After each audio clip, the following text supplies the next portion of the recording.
Hola, mi nombre es Alejandra y les doy la bienvenida a la serie de charlas sobre las distintas áreas de la biotecnología. El día de hoy traemos al maestro Mario Mazón, quien nos hablará sobre un tema de interés. Él es químico biólogo clínico por la Universidad de Sonora, maestro en ciencias de la microbiología celular y molecular por el Departamento de Microbiología Experimental de CICESE.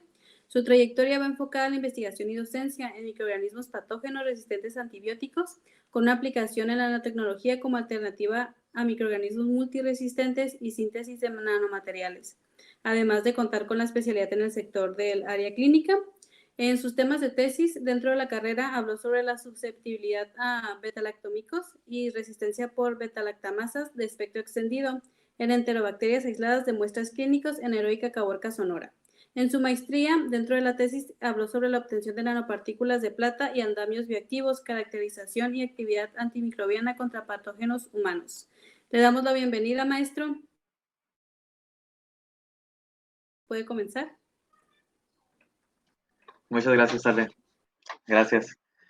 Entonces, pues como ya lo dijo Alejandra, mi área de investigación es la generación de alternativas para combatir la resistencia a los microorganismos resistentes, ¿no? A los antibióticos. Entonces, yo estoy enfocándome precisamente en la implementación de la nanotecnología como una alternativa para ello. Y es por eso que les traigo este tema, el cual vamos a ver a continuación, ¿verdad?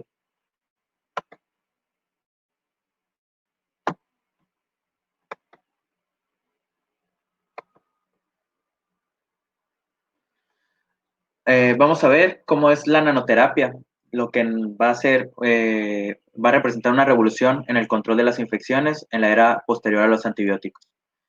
Para empezar, pues vamos a definir qué es un antibiótico. Los antibióticos son medicamentos que combaten infecciones causadas primordialmente por las bacterias. Hay otros tipos de microorganismos como son parásitos y hongos que se combaten con medicamentos similares. Eh, entonces, estas bacterias, pues, tienen el defecto de causarnos infecciones, ¿no? Los antibióticos los utilizamos para dificultar su crecimiento o, de una mejor manera, pues, deshaciéndonos de ellas, ¿no? Matando a la bacteria. Hay muchos tipos de infecciones que pueden causar distintos tipos de bacterias, entonces, entre ellas están gastrointestinales, infecciones de vías urinarias y una de las más peligrosas que sería la septicemia, que es en este caso cuando una bacteria llega a nuestro torrente sanguíneo, lo que le da vía libre para, pues, pasar por cualquier parte de nuestro organismo, ¿no? Entonces, los antibióticos se encargan de eso, de combatir este tipo de infecciones. Y para que esto sirva, para que los antibióticos funcionen, hay que tener en cuenta esto, el concepto de la bala mágica de Paul Ehrlich, el cual nos dice que el objetivo de la droga, en este caso el antibiótico, es administrar el medicamento en el lugar correcto, en la concentración precisa, durante el tiempo adecuado. El lugar correcto para saber a qué microorganismo estamos haciendo este foco, ¿no? ¿Cuál microorganismo es nuestro objetivo? Además de la concentración precisa, ya que si es una concentración menor, el microorganismo puede llegar a adaptarse. Se adapta y hace que este medicamento o este antibiótico en el caso ya no ya no surta ningún efecto. Además de que si es una concentración más fuerte, podría llegar a causar daño en toda nuestra microbiota, ¿no? Que en este caso serían microorganismos que nos ayudan a funcionar a nosotros de la manera correcta. Y en el caso del tiempo adecuado, este se define mediante la composición que tenga la bacteria o la bacteria que sea, ¿no? Dado que estos tienen una curva de crecimiento y hay que atacarlos en toda esa fase. Ya hay distintos tipos de antibióticos, pueden ser antibióticos que están destinados a interrumpir esta curva de crecimiento o a deshacerse del microorganismo definitivamente, ¿no? Entonces, con esta curva nosotros aseguramos que nuestro tiempo que se esté administrando el antibiótico surte efecto para evitar así que haya una posible recuperación o un posible crecimiento de las bacterias, ¿no? Y que vuelva a incidir, en este caso, la infección. Después de esto, ya que los microorganismos, en el dado caso de que lleguen a generar una resistencia, a esto se le denomina como farmacoresistencia, ¿no? Son solo las bacterias las que pueden generar este tipo de resistencia, los seres humanos y los animales no podemos hacer eso, ¿no? Entonces, hay diferentes tipos de situaciones que pueden propiciar esta farmacoresistencia, ¿no? que lo que vendría a ser el exceso de la prescripción de antibióticos, cosa que ya se está manejando con la necesidad, ¿no?, de tener una orden para que vendan antibióticos. Los pacientes no han acabado su tratamiento, lo que les comentaba, ¿no?, de la curva de crecimiento de los microorganismos, que si no no se termina en este caso el medicamento en tiempo y forma, estos pueden llegar a generar una resistencia, ¿no? El uso excesivo de los antibióticos en las cría de ganado y pescado se utiliza pues para que los animales estén en buena forma y pues no perder ganancias, ¿no? También hay otros tipos de situaciones, ¿no? Como el control inadecuado de las infecciones en las clínicas y hospitales, que se da de muchas formas, ¿no? Además de la falta de higiene y de que podríamos propiciar nosotros mismos, ¿no?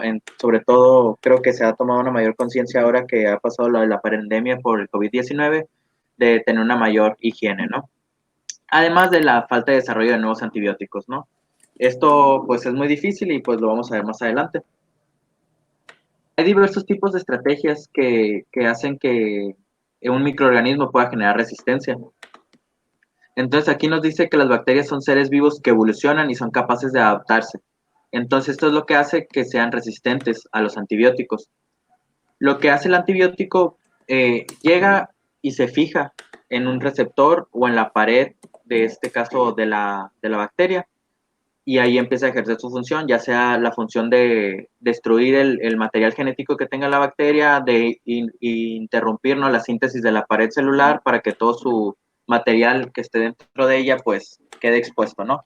Entonces, estos diferentes 4 caminos son como las bacterias presentan, ¿no?, su resistencia. Una puede ser mutación del receptor, donde nos dice que pues cambia el receptor y esto impide que haya una vinculación entre el antibiótico y la bacteria. La modificación del antibiótico. Muchas cepas hacen que cuando entre el antibiótico con sus enzimas, descomponen o quitan ciertos tipos de grupos específicos del antibiótico, lo que lo inactiva. Entonces pasaría a ser un antibiótico nulo, ¿no? No ejerce ningún tipo de efecto sobre la bacteria. La impermeabilidad de la bacteria lo que hace que cierra sus poros y no hay una penetración, ¿no?, por parte del antibiótico. Y pues las bombas de expulsión de antibióticos. Entra el antibiótico, hace una corriente que así como entró, lo saca, ¿no? Entonces, estas son 4 formas de que una bacteria pueda generar resistencia ante los antibióticos. El alcance del problema. Porque esto se está haciendo un problema cada vez más grande, ¿no? Y cada vez más grave. Es porque la resistencia a los antibióticos está aumentando en todo el mundo a niveles peligrosos, dado que microorganismos que pudieran ser susceptibles o que se pudieran ver afectados, por decirlo de otra manera, ¿no?, por el antibiótico, están generando esta resistencia, ¿no? Entonces lo que hace que los antibióticos queden inutilizados, lo que ayuda a propiciar una mayor capacidad, ¿no?, para que ellos puedan causar infecciones y que estas infecciones comunes puedan tornarse en un tanto peligrosas. Ahora, aquí en esta imagen que les estoy mostrando nos dice, es de la OMS, de la Organización Mundial de la Salud, del año 2014, ¿no? Nos hace una proyección a futuro, ¿no?, para el año 2025, de las muertes que van a estar, de las muertes atribuibles por año por la resistencia, ¿no?, anti bacterias resistentes a los antimicrobianos. Entonces vemos que es una tasa muy alta. Incluso en Asia ya llega a millones. Lo que nos dice también la OMS es que para este mismo año, el 2025, va a haber una mayor incidencia en muertes por infecciones causadas por bacterias sobre las muertes por cáncer. Lo que quiere decir que vamos a estar muriendo más por infecciones que realmente por el cáncer, lo cual pues es algo totalmente insólito, ¿no? ¿Y por qué pasa esto? Precisamente por la producción de nuevos antibióticos. Esta es una tabla donde nos muestra los nuevos antibióticos que fueron aprobados por la FDA desde el año 1983 al 2012, donde vemos que claramente hay una reducción de ellos, ¿no? Cada vez es más difícil sintetizar o crear un nuevo antibiótico, dado que las bacterias se generan resistencia muy rápido ante él, o estos mismos antibióticos que se van generando son variaciones de antibióticos antibióticos que ya teníamos antes. Entonces, con estas leves variaciones, propician que el microorganismo reconozca el antibiótico y pueda generar una resistencia ante él. Entonces, aquí es donde entra la alternativa, que viene a ser el caso de la nanotecnología, ¿no? ¿Qué es la nanotecnología? La nanotecnología es el estudio y la manipulación de materiales a escalas moleculares. Bien pueden ser estructuras, funcionalidades, entre otras cosas, ¿no? En especial las nanopartículas han sido un área de investigación intensa, ¿no? Por la comunidad científica. Además de que tiene un factor muy importante, que sería como, en este caso, el factor más importante, ¿no? De esta rama de la ciencia, que sería que ellos estudian la disminución del tamaño de un material y que con esto sus sus propiedades físicas tengan un aumento, ¿no? O sea, entre más pequeño sea el material, es mejor. Entonces, la nanotecnología, pues surgió, ha tenido un impulso muy significativo, ¿no? En estos últimos 10 años. Se han visto diferentes formas de aplicarlo, ¿no? Estas que les presento aquí son dos, que en este caso se utilizan nanopartículas que ayudan a propiciarnos la actividad antimicrobiana, la ayudan a potenciar. Y otra cosa sería, pues, usar nanopartículas que funcionen como cargo, ¿no? Que en este caso sería añadirle a nuestras nanopartículas el medicamento o fármaco que necesitemos y que éstas funcionen como un vehículo para transportarlo y liberarlo, ¿no? Posteriormente. Hay diferentes tipos de nanopartículas, entonces aquí vamos a hablar un poco de ellas. Entonces, en estas clasificaciones nos dice que hay partículas orgánicas. Hay ventajas y desventajas, ¿no? Como en todas las cosas. La ventaja es que tiene una buena compatibilidad y una buena biodegradabilidad, precisamente por ser orgánicas, llevan componentes que nuestro cuerpo está familiarizado, entonces no tienen ningún problema, ¿no? Pero pues en las desventajas tiene una baja eficacia de carga, pérdidas de fármacos durante el almacenamiento y pues su estabilidad es relativamente pues inestable, ¿no? Entonces esto nos dice que no tienen mucho tiempo de vida en anaquel, lo cual es una de las cosas que a nosotros nos interesa. Aquí tenemos estos tres tipos de nanopartículas, ¿no? Tenemos los liposomas, que en este caso estas nanopartículas lo que hacen es que hay una fusión con la membrana bacteriana y así libera el contenido de la bacteria, el contenido de su fármaco, que pues trae la nanopartícula dentro, lo libera en el interior de la bacteria. Otro de estos pues, es la micela, que funciona con componentes, en este caso, hidrofóbicos e hidrofílicos, lo que ayuda a que el material dentro de ellas pues se esté asegurado, ¿no? Por la parte esta de sus micelas hidrofóbicas. Y teniendo pues un núcleo sólido ayuda a que no haya una liberación instantánea, ¿no? De los fármacos al momento de ingresar a nuestro organismo. En este otro caso tenemos las nanopartículas lipídicas sólidas, lo que depende, estas totalmente pues de las condiciones, ¿no? Que vayan a estar enfrentando, ya sea temperatura o pH. Además de que estas tienen una particularidad que se busca mucho, ¿no? Que es la liberación controlada y que sea más eficaz. Entonces, también tenemos esta otra clasificación donde vendrían a estar las nanopartículas que son inorgánicas, ¿no?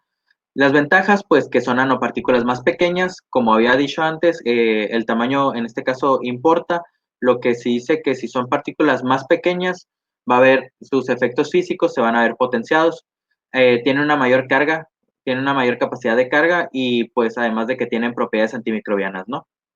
Las desventajas que trae son la agregación, acumulación y metabolización de estos, ¿no? Dado que muchos de los materiales con los que están hechos, nosotros no tenemos un sistema para deshacernos de esto, ¿no? Aquí hay 3 ejemplos, que tenemos las nanopartículas de oro, que usualmente se utilizan para muchas aplicaciones biomédicas donde están ahí por sus propiedades físicas, ¿no? Se utilizan mucho en la detección de ADN en específico, ¿no? Que ya puede ser ADN bacteriano o en la detección de proteínas.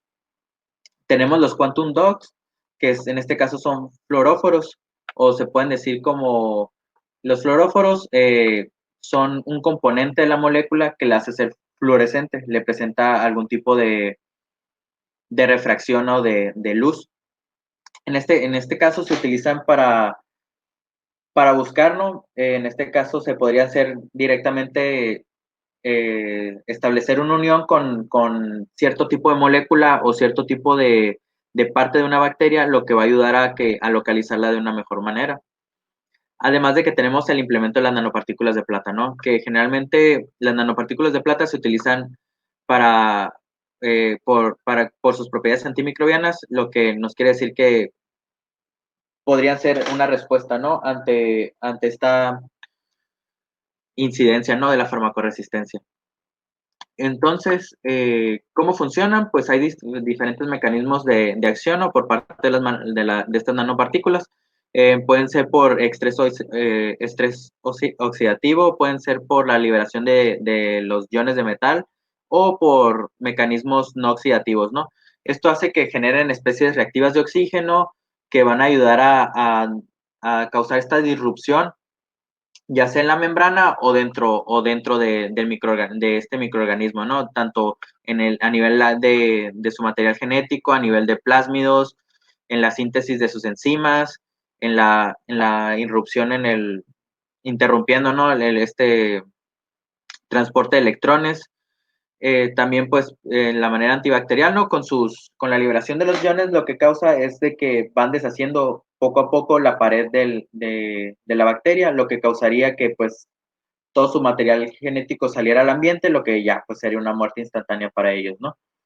Y, pues, en este caso, mecanismos que no tienen nada que ver con el estrés oxidativo, ¿no? Que nos ayuda, pues, en este caso, introduciéndose la nanopartícula y causando daño a todos los componentes que están dentro de la bacteria.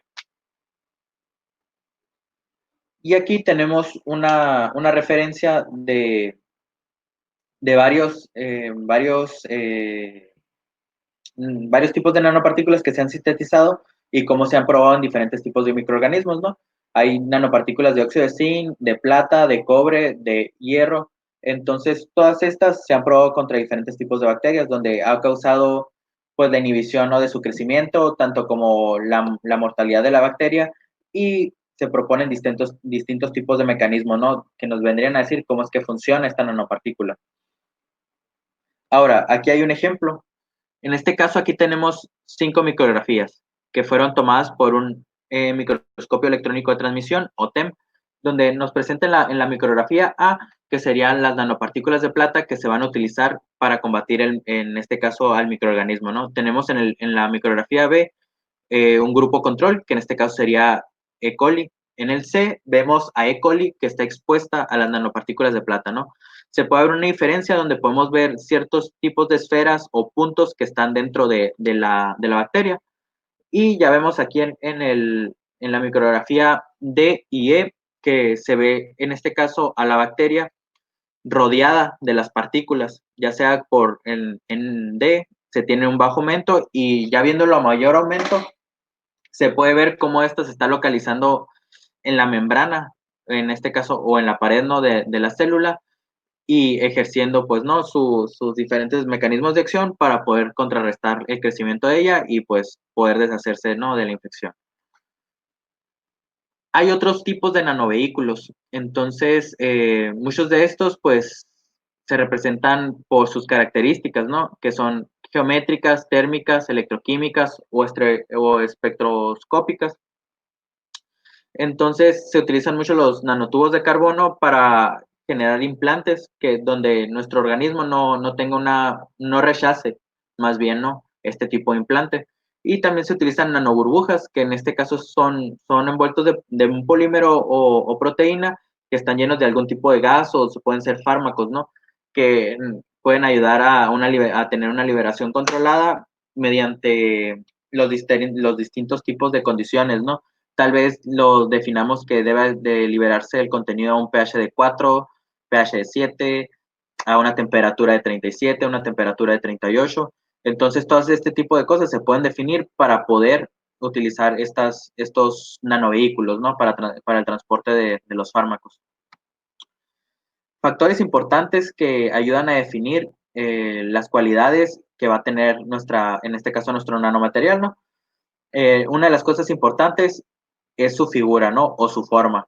En este caso se busca tener formas que sean esféricas, dado que esta forma ayuda a que haya una mayor capacidad superficial de adherencia y que tenga una mayor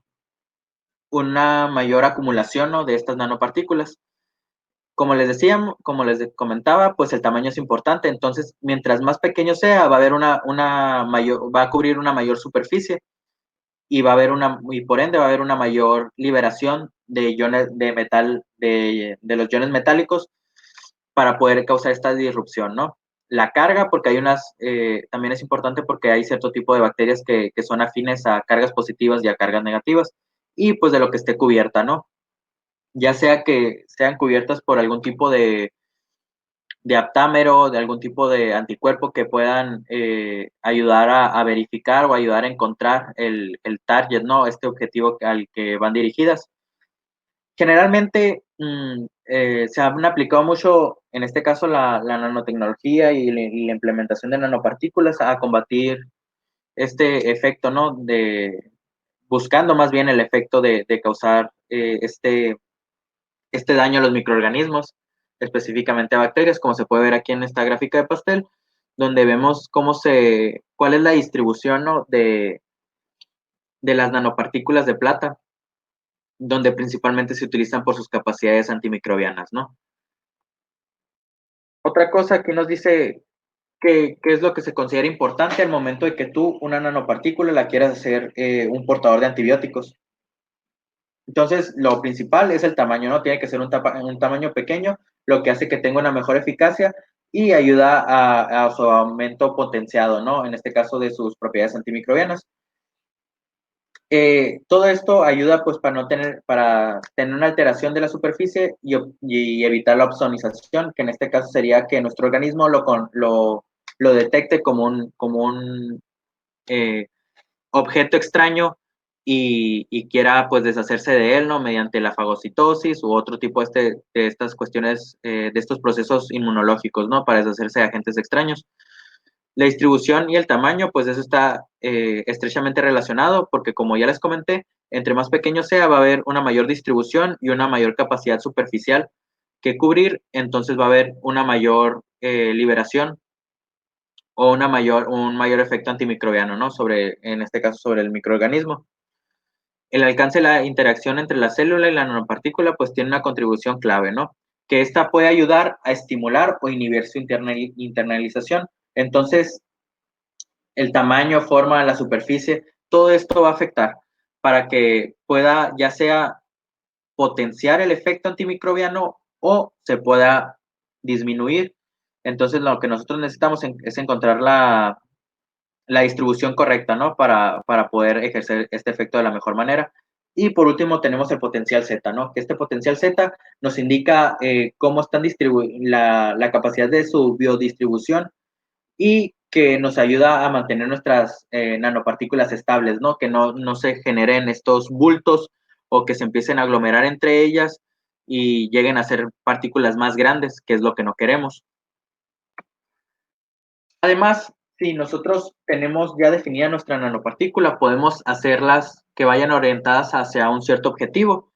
Y en este caso podemos utilizar diferentes tipos de linkeds o de enlaces, por decirlo de alguna forma. Podemos utilizar anticuerpos que van a ayudar a detectar, ¿no? En este caso, a los patógenos extraños, lectinas, aptámeros, apolipoproteínas, péptidos antimicrobianos. Dependiendo de lo que nosotros queramos, a donde vaya dirigido nuestra nanopartícula, va a ser el modo de que nosotros vayamos adaptándola para que tenga un mayor efecto. Entonces, dicho esto, aquí es donde viene posiblemente una de las alternativas que se podría estar aplicando. Aquí estamos viendo un gráfico donde nos dice cómo es la tendencia, ¿no? De que se genera esta inmunidad aplicando vacunas. Entonces, en este caso, en el inciso A, podemos ver que están inyectando los antígenos, ¿no? Que se van a presentar posteriormente, van a generar anticuerpos y esos anticuerpos pues van a estar dentro de nosotros para combatir las infecciones. Pero si nosotros vemos en este caso en el esquema B, estamos viendo que el antígeno viene encapsulado o viene cargado en una nanopartícula, lo que va a ayudar a una distribución, a una mejor distribución y a una mejor presentación al momento de que vayan a generar los anticuerpos, dado que muchas veces el antígeno se puede perder o se puede desnaturalizar por nuestras mismas condiciones del cuerpo, ¿no? Ya sea pH, temperatura, la densidad, entre otras cosas. Entonces, cargándolo en una nanopartícula, se asegura uno de que llegue al target, de que llegue a presentarlo, en este caso, se haga todo este proceso inmunológico de que se presente ante las células T y estas den la señal a las células B para que empiecen a liberar, ¿no?, estos anticuerpos. Y como vemos, pues claramente hay una diferencia, ¿no? Al momento de modificar la administración, vemos que nuestros niveles de anticuerpos se elevan, que es lo que nosotros estaríamos buscando, ¿no? En este caso, tener una mayor respuesta inmunológica estimulada precisamente por el cargo de nuestro fármaco, o bueno, de nuestro antígeno más bien, en las nanopartículas, ¿no? Entonces, ya con esto, por mi parte, sería todo. Y pues, nada más. Bueno, muchas gracias, maestro, por esta muy interesante plática. Y vamos a dejar abierta los comentarios para que puedan hacer sus preguntas y en otra publicación vamos a responder estas preguntas por el maestro. Gracias, buen día.